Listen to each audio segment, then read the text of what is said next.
is another goal. Look at this. Nice finish through the legs of the keeper. That's a striker's finish. In the last match, he said that in the interview after the last match, he curling the ball on the left. What's up, guys? Welcome back to another video. Welcome back to Rob's Arsenal recap. And all Arsenal fans are jubilating.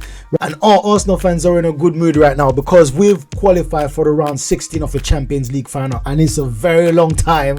It's been a very long time since we Arsenal fans could say this. So I know that all fans should be happy. Even though it wasn't a 10 out of 10 performance in terms of the efficiency, in terms of how many goals we scored, I know that it's still a 10 out of 10 in terms of we got through to that next round.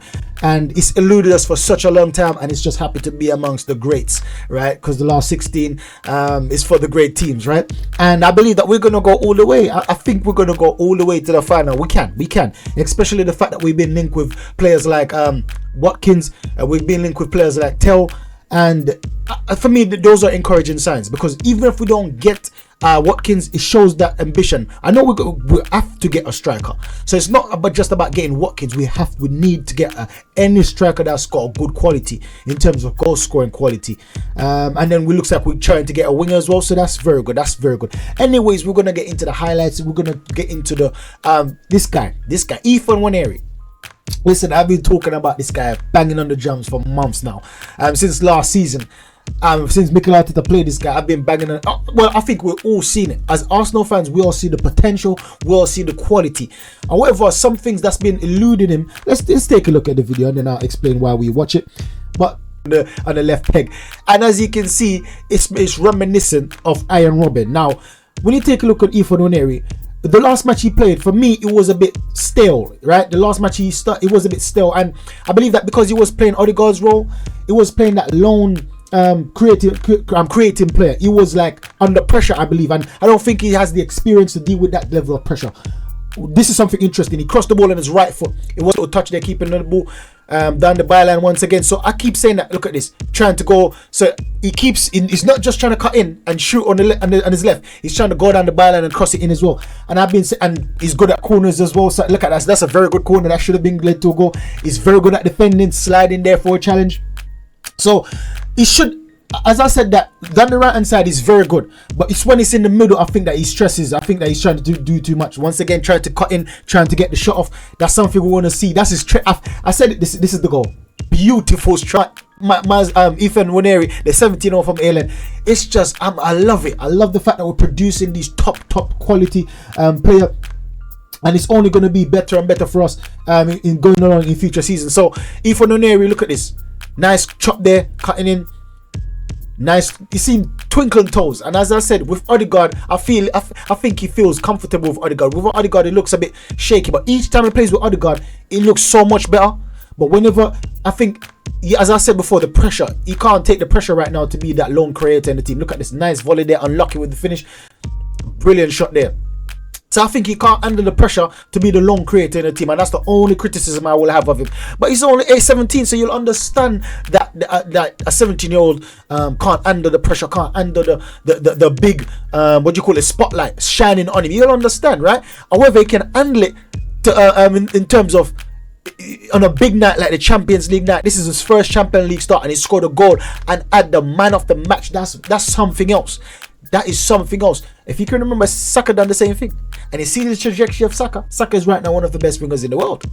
So you can see the potential of Ethan Nwaneri. This guy is gonna be a monster on the hands. He's gonna be one of the best soon. Now I see people comparing him to the likes of Lamau at Barcelona, but I don't want to go that far. Lamau is a terrific player. I won't listen. I'm not going to do that. But I can see the potential of this guy. I can see that this guy is going to be brilliant. He's going to be awesome player in the future. So Ethan Nwaneri, I respect the performance. I was critical of the last match he played because, as I said, he looked lost. He looked like he didn't know what he was doing, and it's because he was playing the center. But on the right hand side, he doesn't have you don't need as much pressure to play on the right hand side than you are in the middle, because in the middle you're expected to be linking up the striker, the wingers, and the midfielders. But on the wing, you only focus on that side. Yes, he transfer wings. Sometimes you see him pop out up on the left wing and create the overload on that side. But it's mostly on the right hand side that he needs to be linking up with the right back and the person, this midfielder that's close to him, and the striker potentially. So it's less to think about. It's less, so he can go. It's just one little channel. It's one channel. If you know the zonals on the pitch, it's one channel. But in the center of mid, there's different channels you have to work in. You have to be working about one channel to the striker, one channel to the midfielder, defense, one channel to the right, one channel to the left. That's 4 different channels you have to be working. But with the wing play, it's just that one corridor down there. Yes, you link up with the midfielder, but you're still operating your channel. You might overlap and underlap, but you're still operating your channel. So that's brilliant from Ethan Nwaneri, man. I absolutely enjoyed his performance, and it's only going to get better and better. We play Man City next on Sunday. Ethan Nwaneri in the team, like 100%. Ethan Nwaneri should be starting on that right hand side based off this performance, based off his confidence, and based off who else are we going to play there. We can't play Martinelli there. Martinelli don't do as good job as he is on the left hand side. Sterling is okay sometimes. I see him trying to mix up the play, but Sterling is not as good as Ethan Nwaneri right now, or as efficient as Ethan Nwaneri in our team. Although on the left hand side, I see Sterling trying to improve. I see Sterling trying to do bits and pieces. So big up to Sterling. I'm not going to be overcritical. He missed the penalty, but actually saw something in Sterling that I'm shocked. I'm happy about that. The fact that he's trying to do different things, and he's actually working. It's just the finishing, the end product with Sterling. That's what keeps letting him down. But man, brilliant performance from Myles Lewis-Kelly.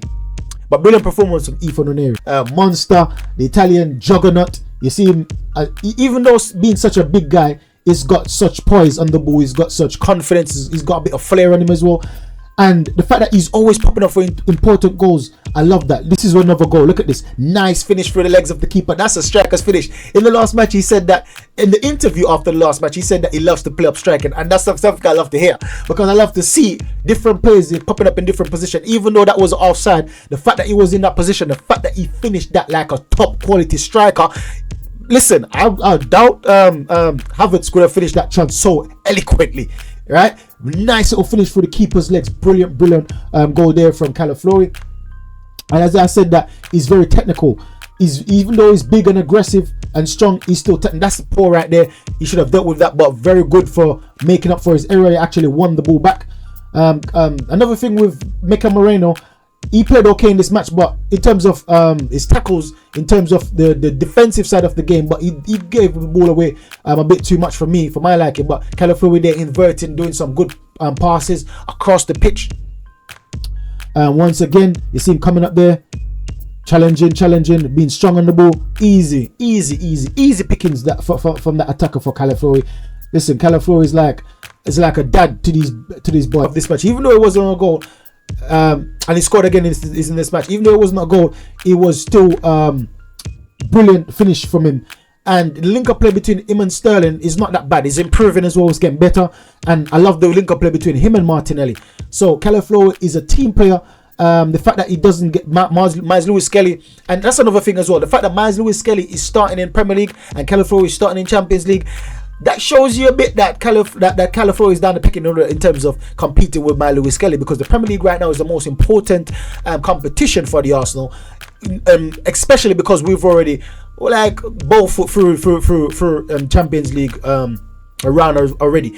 This match was, yes, it was important to win, but we would have gone through regardless, I believe, in my personal opinion, even if we play whoever we play at left back. So the fact that Myles Lewis-Kelly is starting important matches in the Premier League, because that's more important than the end parts of the Champions League group stages, or the Champions League what do you call it now, the new format, right? The Champions League table, right? Even though we basically went through, this shows me that and then Myles Lewis-Kelly came on as well to get some run out, and it's the same thing in the Premier League. Sometimes Calafiori comes on in the second half later on in the match to get some run out to stay fit. That shows you that Calafiori is down the pecking order, and it's no fault for Calafiori. It's not the fact that Calafiori has been poor. It's not the fact that Calafiori has been disappointed. No sir, it's the fact that Myles Lewis-Kelly has been on fire. This guy has been sensational. Myles Lewis-Kelly right now, he has to be England left back.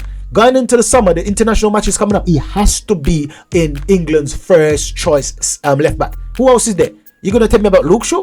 Who else you gonna tell me about? Chigwell? Who else is there? Caldwell? Caldwell's a centre back. He's good, don't get me wrong, but he's a centre back. He can't be compared to Myles Lewis-Kelly, especially the way he inverts. So hopefully Tuchel has some sense and pick this guy. And even if he doesn't start in the England national team, which I don't expect him to, but I expect him to be. I don't expect him to start the first match in the summer international matches. But I expect him to be starting to integrated into like the further matches, the third or fourth matches, second, third or fourth matches. He should be in the team because there's no one in the England team that's as good as this guy at left back. So I know it's not highlight for Miles Lewis Kelly, man, but boy, oh boy, have we got a player on our hands. Ethan Nwaneri got the man of the match in the Champions League. Miles Lewis Kelly get man of the match in Prems. Like, what are we cooking over at Arsenal? You see, Max Dauman is just getting better and better. Arteta is saying that, listen, in my words, Arteta is saying that Dauman is basically ready, right? It's just that the formalities, the regulations is why, because he's been 15, he can't really play it. But this guy is showing so much promise, so much potential. And I was shocked the fact that Arteta is saying that he's going to get game time soon. It's only regulation why he hasn't basically stopped played a match yet. So I wasn't expecting that from Arteta. I'm expecting him to give him away in the team about 17, just like Skelly and Nwaneri at 17 years old. I know that Ethan Nwaneri got a run out when he was young, almost 15, almost 16, his first Premier League match. And I know that Ethan Nwaneri is good, but man, Dauman, I think, I don't want to compare them, but I think Dauman is a different type of player, and Dauman is more exciting for me. Ethan Nwaneri, don't get me wrong, Ethan Nwaneri is amazing, and I will keep singing this guy's praises, but Dauman, Dauman is a different animal.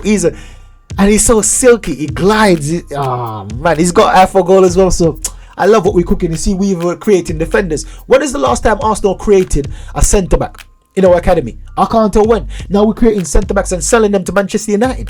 When has that ever been a thing? Never. I can't remember the last centre back, last good centre back we've created. And we see that we're selling Hayden to Manchester United. So when is the last time we created a striker in our academy? I can't remember when. Right? And then we created, well, I'm not talking good striker. I'm not talking about the likes of Eddie Nketiah. I'm not talking the likes of Balogun, because we see that they went to other teams and flopped. I'm talking about Chido Obi Martin. And then sold him to Manchester United. Now, yes, it's disappointing to be losing our top talent. However, I appreciate the fact that we're not breaking our structure for certain type of players. And at the same time, we're willing to go further for some. In terms of, we see potential in terms of Dauman. I think that we'll do whatever it takes to keep Dauman, just like we done to Ethan Nwaneri. Remember, there's lots of team came in for Ethan Nwaneri, and we made the extra effort to keep this guy, and we kept him. It's the same thing with Miles Lewis Kelly. Lots of team came in for him. So the fact that we're producing so much top quality, the likes of Real Madrid coming for them, Barcelona coming for them, Bayern Munich, Borussia Dortmund, Manchester United, all these top big clubs are coming. All these big clubs are coming for our academy players. When was the last time you could say that? I can't tell when. Especially, we don't normally produce centre backs and strikers, and now we're producing everything. Normally it's just centre mids we produce, all the wingers, but now we're producing everything and everyone. Our academy is on point, and I have to say congratulations. I have to say big up to Pierre Mertesacker. He wasn't the best of players, I'm not gonna lie. He wasn't a good player in the Arsenal team. I was very critical of him, but guess what? He knows where, he sees where he fits in now. He knows his potential now. He knows his ability. So guess what, Pierre? Stick to developing our youth academy, right? I enjoy what you're doing. I don't want to see you in management. I want to see you behind the scenes. I want to see you creating like animals like these. Starting to, man, I respect Pierre. Big up to Pierre Mertesacker. He's been doing a very good job with the academy. Big up to Jack Wilshere, because he was also playing a part before he left. Big up to everyone that's involved into the youth academy, because right now it's one of the best in the country. Potentially, we're going to be rival La Masia. And we know that La Masia create the likes of Lionel Messi and Iniesta and Xavi, Cesc Fabregas, all the big guns that's in Spain that we know over the years. Barcelona create most of them. And I see that we're starting to be on that trajectory. When you take a look at some of these players that's all around the world, they came from Arsenal Academy. And it's only getting better and better. So sorry to go on a rant, guys, but I'm so excited the fact that we've gone through to the last 16. As I said, it's been a long time. It's been a long time coming that we haven't been in a situation like this. Over 20 years have we not felt the confidence to be in certain position, right? And be justified and to feel like it's been justified to be in this position, and not just to make up numbers, to be in the Champions League just to make up numbers and we're not going to win it. I think that we can win it. Just like I feel like we can win the Champions League, I feel like we're in it to win it, especially if we get these signings over the line. A striker, quality striker, whether it's Evan Ferguson, whether it's we're getting Tells as well as a winger. even if we don't get tells, there's so much play that's on the radar right now. There's so much commotion. There's so much ruckus is going behind the scenes right now. As David Ornstein said, as Fabrizio Romano says, that there's so much thing that's going behind the scene at Arsenal right now. I know we're going to get a few players. At least 2 players I can see coming in. At least 2. Potentially 3. I want a left attacking mid, which is, I believe it's Naipan. If it's not Naipan, get Cunha, which would be expensive this January, I know. But I want a left attacking mid, I want a left winger, and I want a striker. That's what I want. I want a left winger that can play both wings. That's my ideal January transfer window. That's it. I'm not asking for everything. I'm not asking for that. I'm just asking for 3 players, mate. 3 players stand. Get your money at your pocket, mate, and spend some money on the club stand. So that's the video, guys. Make sure you like, subscribe, and share. Help me on my journey to 10,000 subs. Catch you in the next one. Goodbye.